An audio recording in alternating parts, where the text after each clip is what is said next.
A nationwide shortage of truck drivers tonight, reaching critical levels even right here in Siouxland. And KCAU-9 News reporter Jason Toktagian explains how the shortage is affecting local drivers' operations.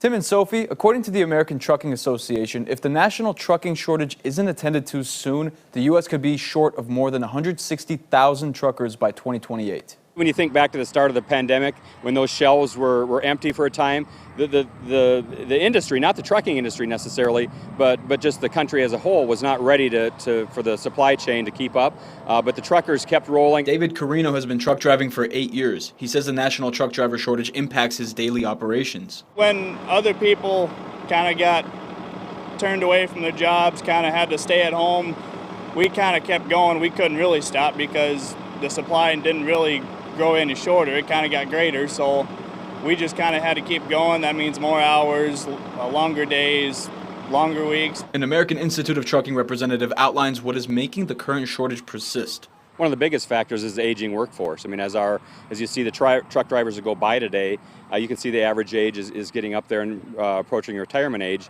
and we're not getting enough drivers into the industry at a quick enough pace to fill the void of those that are retiring. And Olson says hiring new truck drivers isn't as easy as it seems. What is unique about the trucking industry is you can't go into trucking right out of high school. You can go into intrastate, so you can drive a commercial truck within your own state, but you can't cross state lines until you're 21. And so as a result, a lot of kids coming out of school seek other occupations, and then it's hard to get them converted over to trucking. Olson also says the end of the trucking shortage comes down to the need for more recruiting. This trucker shortage is not new, and it's not going to go away tomorrow.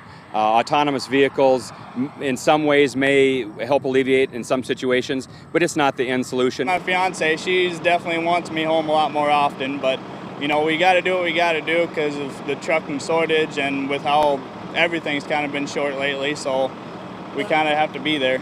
Carino told me he currently drives anywhere between 10 and 12 hours a day, with the busiest days resulting in him driving for more than 15 hours. Jason Toktagian, KCAU-9 News.